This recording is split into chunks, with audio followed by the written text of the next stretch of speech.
Hey guys, Lennon here with Victoriously Vulnerable. The world is pretty crazy right now, and there's a lot of things going on that seem like it's totally out of our control and there's nothing we can do to change it. That's why today in this video, I'm going to talk about ways that you can deal with uncontrollable circumstances. So in this video, we're going to go through an exercise done by actual therapists on how to deal with things outside of your control and things that are within your control.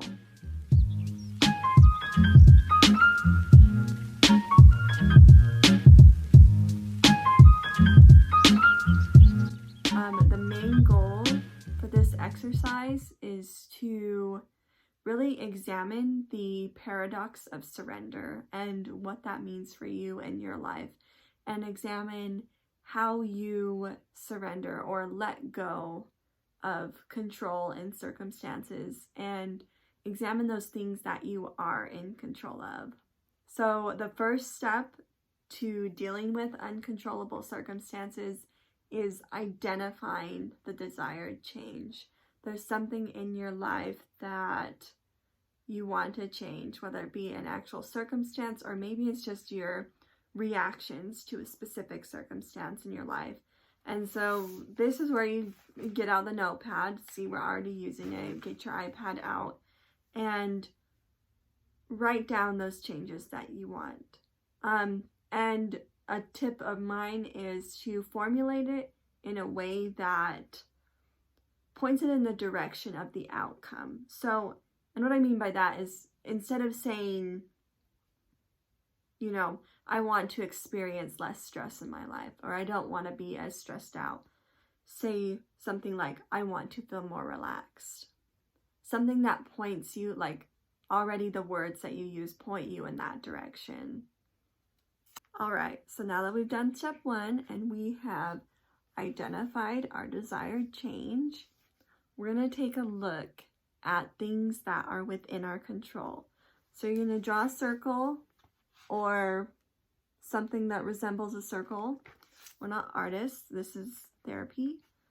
And then you're just going to list in the circle things that you have total control of in your life, and take a minute and write them down in the circle. So in this circle, you would want to just take a minute and discuss with yourself actions and things that are fully within the power of yourself and that they don't rely on other people or circumstances to be effective. The next step, you probably guessed it, is writing things that are outside of your control. So in the second circle is where you're going to write down everything that you feel or that seems to be lies beyond your control in your life.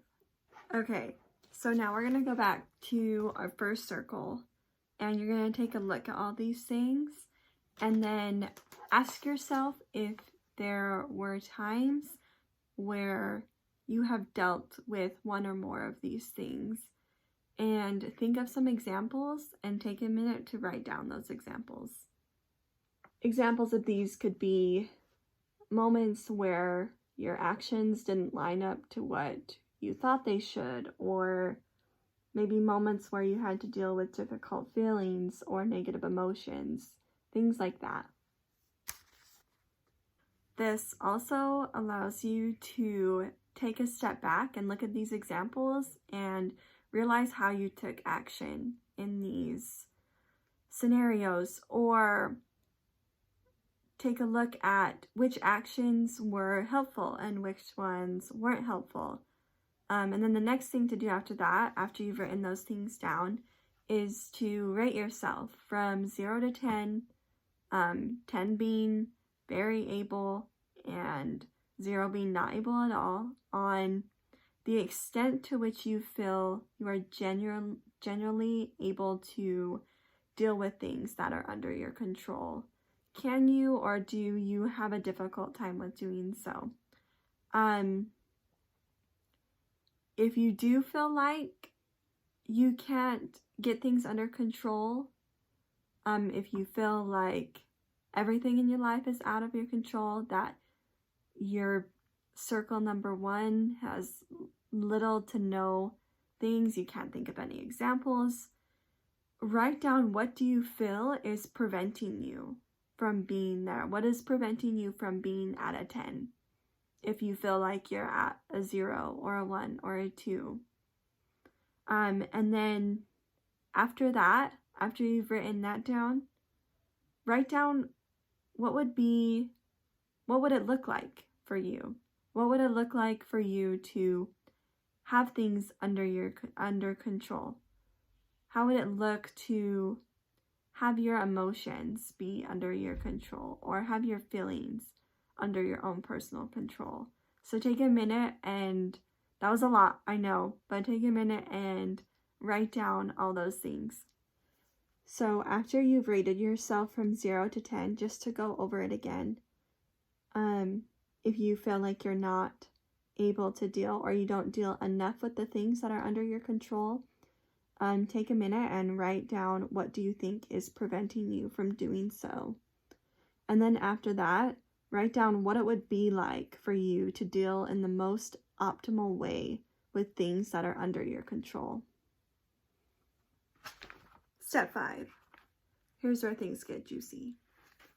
This is dealing with things beyond your personal control.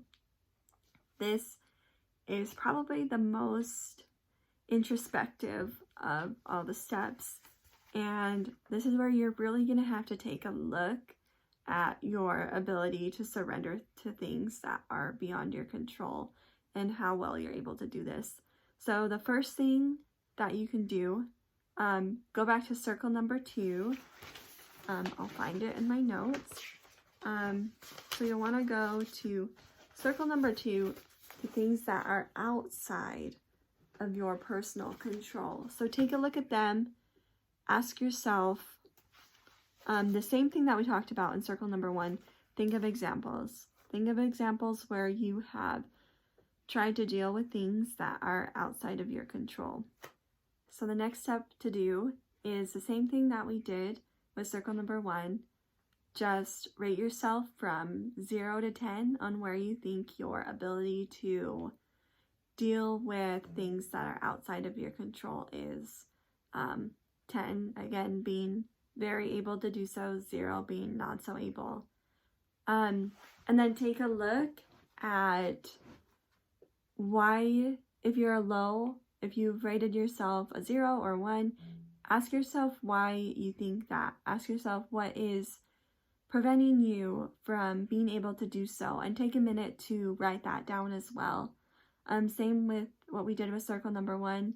You want to envision what is the optimal way for you to surrender to uncontrollable things. What would that look like for you personally? Not just some random person off the street, but for you, what would that look like? Remember to write down as well what is preventing you from doing that.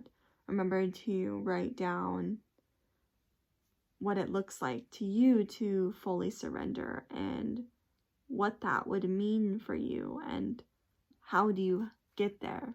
What do you feel is necessary for you to achieve that? So here's just an overview of everything we talked about today in this video. As always, if these things feel too overwhelming to just go through on your own, it's advisable to reach out to a mental health professional, and they will guide you through all these steps. Thanks for watching, all you wonderful watchers. Don't forget to subscribe to Double V Counseling and follow us on Instagram and Facebook at Victoriously Vulnerable. See you next time.